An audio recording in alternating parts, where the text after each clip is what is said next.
বাংলাদেশ সফরে গিয়েছেন পাকিস্তানের দ্বিতীয় সর্বোচ্চ সামরিক কর্মকর্তা। যার কথা বলছি তিনি হলেন পাকিস্তানের সামরিক বাহিনীর জয়েন্ট চিফ অফ স্টাফ কমিটির চেয়ারম্যান জেনারেল শাহির শামশাদ মির্জা। ভারতীয় দাদাগিরির দিন শেষ, এবার ঐক্যবদ্ধ হচ্ছে পাকিস্তান ও বাংলাদেশ। এতদিন ভারত তাদের আজ্ঞাবহ সরকারকে ব্যবহার করে বাংলাদেশের সামরিক বাহিনীকে দুর্বল করে রেখেছিল। ভারত ভালো করেই উপলব্ধি করতে পেরেছিল, যতদিন বাংলাদেশের সামরিক বাহিনী দুর্বল থাকবে ততদিন বাংলাদেশের অভ্যন্তরীণ রাজনীতিতে তাদের প্রভাব থাকবে। ভারত ভেবেছিল বাংলাদেশের রাজনীতিতে প্রভাব খাটিয়ে বাংলাদেশকে গোলাম করে রেখে উপমহাদেশের রাজত্ব করে যাবে তারা। ছাত্র জনতার গণ অভ্যুত্থান ভারতের সব হিসাব নিকাশকে উল্টে দিয়েছে। গণ অভ্যুত্থানের পর নতুন বাংলাদেশ সামরিক শক্তি বৃদ্ধির পাশাপাশি পাকিস্তানের সেনাবাহিনীর সাথেও সক্ষমতা বৃদ্ধি করছে। এবার বাংলাদেশ সফরে পাকিস্তানের সামরিক বাহিনীর দ্বিতীয় সর্বোচ্চ জেনারেল। তার ঢাকা সফরকে ঘিরে তোলপাড় পশ্চিমবাংলার মিডিয়া। কি বলছে তারা, আসুন তা দেখি। প্রধানমন্ত্রী শেখ হাসিনার দেশ ত্যাগের পর থেকেই ভারতের থেকে পাকিস্তানের সঙ্গে বেশি সখ্যতা তৈরি হয়েছে ইউনূসের বাংলাদেশের। সূত্রের খবর, বাংলাদেশ সফরে গিয়েছেন পাকিস্তানের দ্বিতীয় সর্বোচ্চ সামরিক কর্মকর্তা।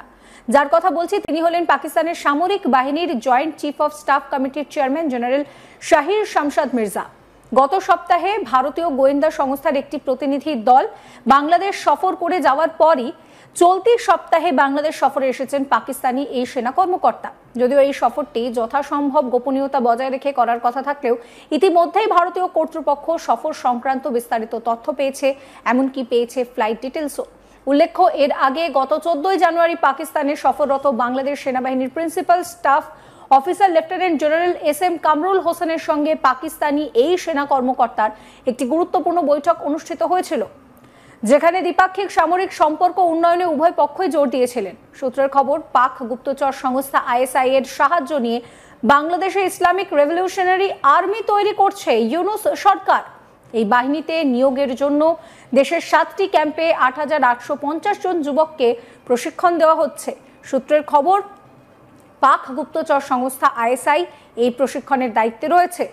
আরও যে বিষয়টা সূত্র মারফত জানা যাচ্ছে, পাকিস্তানের সামরিক বাহিনীর অন্যতম শীর্ষ কর্মকর্তা এবং জয়েন্ট চিফ অফ স্টাফ কমিটির চেয়ারম্যান জেনারেল শাহির শামশাদ মির্জা শুক্রবার সন্ধ্যায় ঢাকার যমুনা স্টেট গেস্ট হাউসে চিফ অ্যাডভাইজার মোহাম্মদ ইউনূস এবং জাতীয় নিরাপত্তা উপদেষ্টা খলিলুর রহমানের সঙ্গে একটি উচ্চ পর্যায়ের বৈঠক করেন। 24শে অক্টোবর গভীর রাতে হযরত শাহজালাল আন্তর্জাতিক বিমানবন্দরে নামেন জেনারেল মির্জা।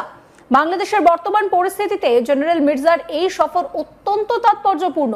জানা গিয়েছে, জেনারেল মির্জা 28শে অক্টোবর পর্যন্ত বাংলাদেশে থাকবেন। তিনি বাংলাদেশের সেনাপ্রধান জেনারেল ওয়াকারুজ্জামান সহ 3 বাহিনীর প্রধানের সঙ্গেই বৈঠক করবেন। 28শে অক্টোবর দুপুর 11টায় বাংলাদেশ সেনাবাহিনীর প্রধান জেনারেল ওয়াকারুজ্জামানের সঙ্গে সাক্ষাৎ করেন তিনি। এদিকে যেটা জানা যাচ্ছে যে রবিবার 26শে অক্টোবর সেনাকুঞ্জে তাকে যৌথ গার্ড অফ অনার সেই বিষয়টা প্রদান করা হয়। 27শে অক্টোবর সোমবার সিলেট সেনানিবাস পরিদর্শনে যাবেন তিনি, এটাই কিন্তু আপাতত জানা যাচ্ছে। পাকিস্তানের জয়েন্ট চিফ অফ স্টাফ কমিটির চেয়ারম্যান জেনারেল শাহির শামশাদ মির্জার বাংলাদেশ সফরকে ঘিরে ভারতীয় মিডিয়ায় আতঙ্ক ছড়িয়ে গিয়েছে। বাংলাদেশে পাকিস্তানের যৌথ বাহিনীর চিফ কেন এসেছে, এ নিয়ে জল্পনা কল্পনা শুরু হয়েছে। বিগত 16 বছর যাবৎ বাংলাদেশকে পাকিস্তান থেকে দূরে সরিয়ে রাখতে সক্ষম হয়েছিল ভারত। ভারতকে চ্যালেঞ্জ করার মতো উপমহাদেশে কেউ ছিল না। একতরফা আধিপত্য বিস্তার করে গিয়েছে তারা। এবার ভারতের আধিপত্যকে রুখতে ঐক্যবদ্ধ বাংলাদেশ ও পাকিস্তানের সেনাবাহিনী। পাকিস্তান বাংলাদেশকে সামরিক শক্তি বৃদ্ধিতে সহায়তা করছে, যা ভারত কোনোভাবেই মেনে নিতে পারছে না। বাংলাদেশ ও পাকিস্তান সেনাবাহিনীর সক্ষমতা যত বৃদ্ধি পাবে ততই ভারতীয়দের জ্বালা বাড়বে। পাকিস্তান ও বাংলাদেশ সেনাবাহিনীর মধ্যকার সামরিক চুক্তি এখন সময়ের দাবি। একমত হলে কমেন্ট বক্সে ইয়েস লিখে জানিয়ে দিন আমাদের। সেই সাথে ভিডিও শেয়ার করে দেখার সুযোগ করে দিন আপনার বন্ধুদের।